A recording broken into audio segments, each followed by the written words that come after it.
Hola, buenos días. Hace unas semanas, tal vez más, intenté grabar un video acerca del tema que me gustaría cubrir hoy. Espero que ahora sí pueda. Eh, y es que es muy difícil de explicar para mí, ya que nunca había escuchado hablar de eso, nunca me había pasado. Y no sé, me resulta muy difícil tratar de explicarle a la gente cómo es que se siente y qué se trata y todo eso. Y de lo que estoy hablando es de la despersonalización, que fue algo que me pasó hace unos meses, hace como unos 4, 5 meses, tal vez 6. Que como les decía, yo nunca había escuchado hablar de eso. Yo no sabía que existía. Y fue una experiencia súper rarísima para mí. Cuando estaba creciendo me di cuenta varias veces que tenía un problema con la ansiedad. Y nunca le di mucha importancia. Fue hasta después de que me pasó esto de la despersonalización, de que me di cuenta que estaba relacionado bastante con la onda de la ansiedad. Y no me di cuenta de esto hasta que fui con la psicóloga, que fue quien finalmente me ayudó a darme cuenta de esto y le dio sentido a todo esto que me había pasado. De nuevo estoy divagando un buen, entonces creo que tal vez valga la pena empezar por qué es la despersonalización, ¿no? Y bueno, después de haberlo experimentado, me puse a investigar qué era. Y se puede decir que es una condición de la mente, un estado diferente de la mente, en donde el concepto de lo que eres o de quién eres se disuelve, se hace difuso, casi se destruye. Es una experiencia muy rara en la cual la percepción de todo se ve nublada, se siente como si viera todo a través de una película. El sol muy fuerte, como viéndolo todo en cámara lenta, viéndolo a través de como una neblina, una especie de sopor, como si estuviera borracho, pero no en un buen sentido, no divertido, sino muy confuso, cuesta trabajo enfocarse.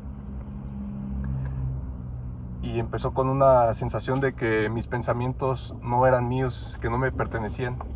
Y es una cosa rara porque el hecho de que mis pensamientos no me pertenecieran no significaba que le pertenecieran a alguien más, sino que simplemente no eran míos. Estaban como en el limbo, como si la realidad estuviera flotando, no tuviera conexión conmigo. Entonces, cuando yo tenía algún pensamiento como, no sé, cualquier pensamiento, el que fuera, tenía como una obsesión, un impulso de cuestionar si ese pensamiento era completamente mío o era solo una parte de mí la que lo tenía. De hecho, empezó con entre sueños. Mi experiencia empezó cuando estaba dormido y estaba soñando, y cualquier cosa que pasaba en el sueño, impulsivamente venía a mí una pregunta: ese es el 1%, pero ya le preguntaste al 99% si está de acuerdo, y ese 99% se refería al 99% de mí. O sea, como si mi ser no estuviera completamente en sincronía y tuviera la necesidad de preguntarle a todo mi ser, desde físicamente y mentalmente, si estaba de acuerdo con lo que yo estaba pensando en ese momento. Y la respuesta era no sabía, no sé. No sabía si mi ser estaba completamente de acuerdo. No sabía si yo estaba alineado, se puede decir. Me sentía despegado de mí mismo. Me sentía como si estuviera a 1 milímetro detrás de mí. y estuviera viviendo todo a través de una cámara, a través de una lente. Luego, cuando lo trato de explicar, hago referencia a dos películas que me parece que visualmente lo pueden ejemplificar bastante bien. Una de ellas es la de Quiere ser John Malkovich, que trata básicamente de eso. Si no lo han visto, les sugiero que vean al menos un tráiler o algo. Y la otra es la de, en inglés se llama Get Out, en español creo que se llama también algo parecido como Corre o Huye o algo así, en la cual no sé si contar con spoilers. Bueno, lo voy a contar con spoilers, si no, no tiene sentido. Entonces, si no quieren spoilers, adelántenle un poquito. En la cual una familia de personas racistas hipnotizan a jóvenes negros que engatusan usando a su hija como gancho, ¿no? Para enamorarlos. Está bastante rara la trama, pero está buena la película. Y hay un momento después de que hipnotizan a los jóvenes en el cual ellos se ven a sí mismos o ven su vida a través de una pantalla dentro de sí. Y así me sentía, como si viviera todo a través de una pantalla, como si lo viera a destiempo, se puede decir también, como si no estuviera viviendo yo el mismo tiempo que experimentaba las cosas. Algo así como si experimentara las cosas en el pasado. Una cosa bien extraña. Y una incapacidad de concentrarme en algo por más de 5 segundos, bien raro también.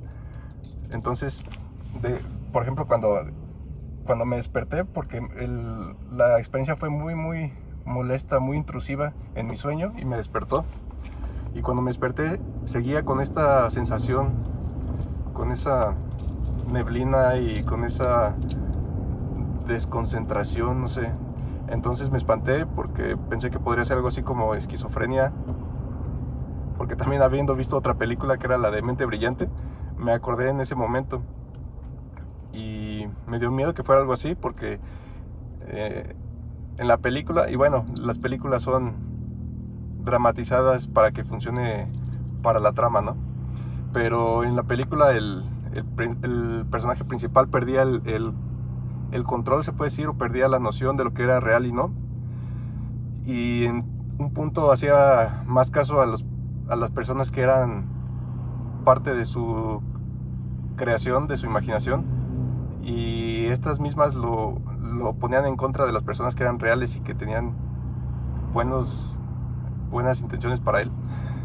Entonces eso me dio miedo y me puse a leer, y así entre la neblina y todo encontré referencias a eso, uno a la esquizofrenia, otro a la despersonalización y otro a la desrealización, que son muy similares, pero la desrealización me parece que es más bien como perder la sensación de la realidad, como si la realidad se destruyera, como si no existiera, como si fueras, creo que algunas personas lo ejemplifican como si fueras un mueble, como si no hubiera tiempo, o el tiempo no tuviera significado para ti porque eres un mueble y estás ahí inmóvil, no tienes voluntad, no tienes nada, ¿no?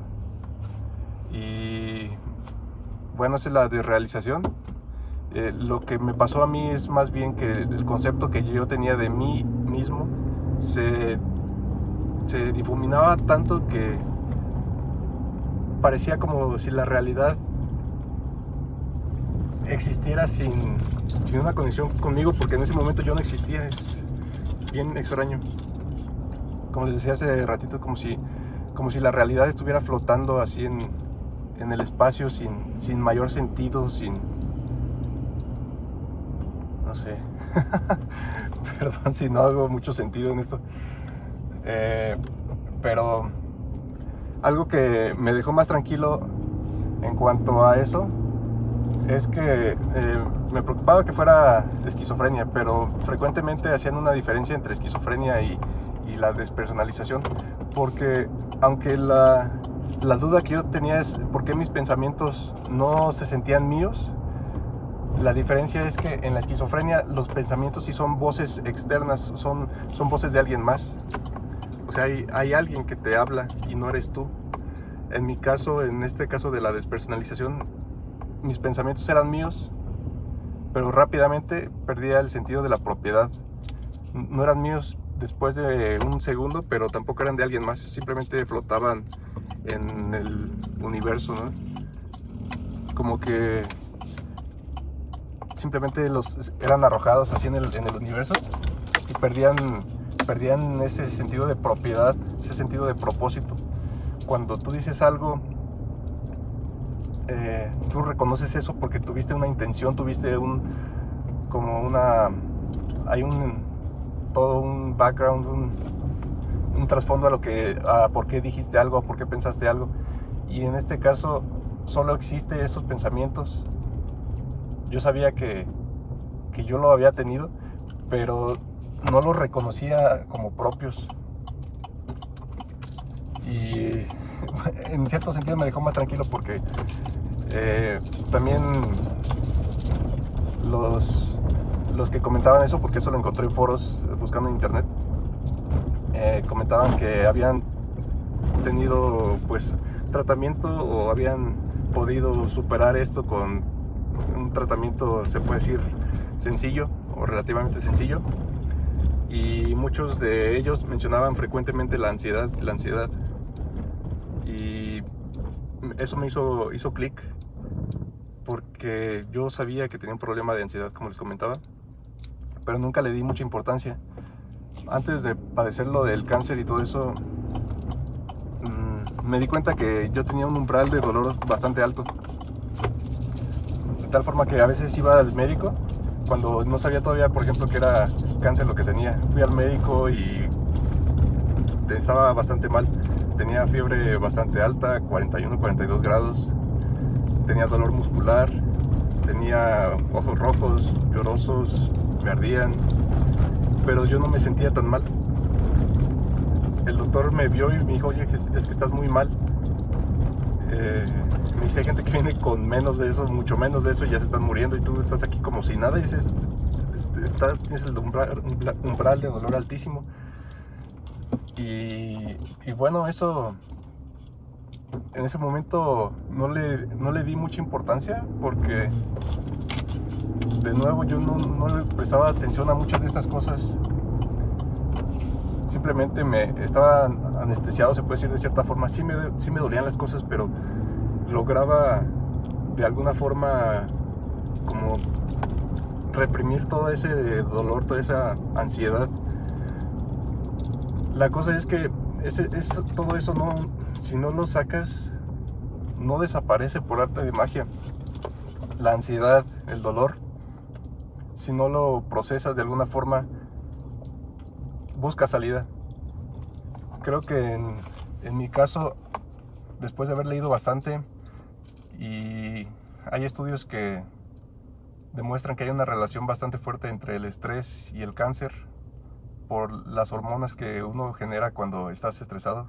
Una de ellas es el cortisol, que favorece varias cosas. Uno, el sistema inmune se reduce, se deprime cuando hay niveles altos de cortisol o de estrés, que es más o menos lo mismo. Y la ansiedad también tiene que ver bastante. Y bueno, no digo que haya sido el único factor. Como decía en otros videos, creo que es lo que a veces le llamo la tormenta perfecta, ¿no? Es un buen de cosas que se juntan y coinciden y se forma el caldo de cultivo perfecto para el cáncer. Pero definitivamente creo que sí tuvo que ver el hecho de reprimir esa ansiedad.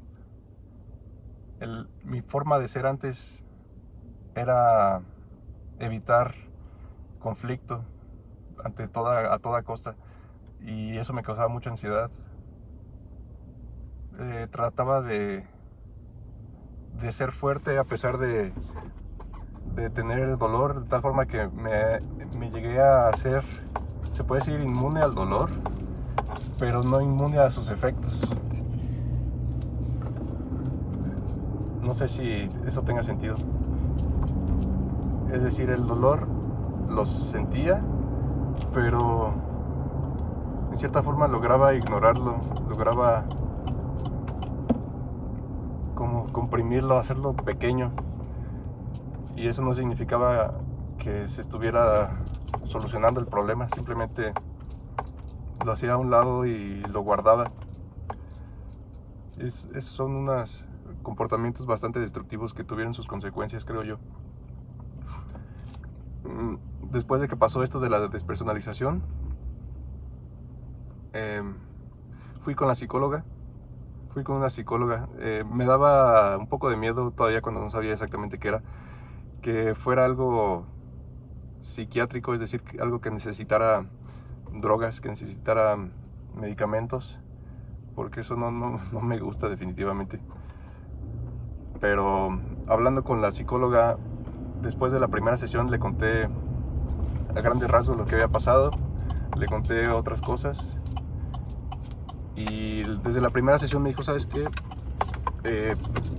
Me parece que es algo que se puede tratar con terapia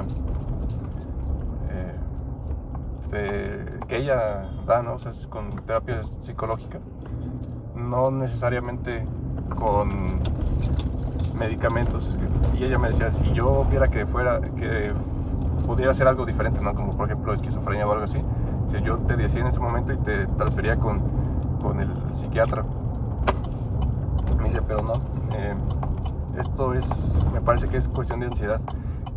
Y de nuevo eso me hizo clic, me hizo reflexionar y me ayudó bastante. Ella, fui varias sesiones con ella, descubrí bastantes cosas acerca de mí, cosas que en cierta forma yo sabía, pero no las veía, no les daba la importancia necesaria. Incluso se puede decir que no quería verlas tal vez también, porque no, por esa misma represión de mis sentimientos que yo tenía, de mis emociones y todo lo que conlleva. Y bueno, finalmente me ayudó mucho a descubrir cosas de mí, y creo que en cierta forma también estoy agradecido porque descubrí cosas muy buenas, muy interesantes. Descubrí que padecía de la ansiedad y hizo mucho sentido para mí. Pero bueno, les agradezco mucho su atención y compañía. Espero pronto poder grabar otro video, contarles algunas otras de estas cosas tan extrañas que me han pasado. Ok, bueno, pues les agradezco mucho y gracias por su compañía. Hasta luego, que estén bien.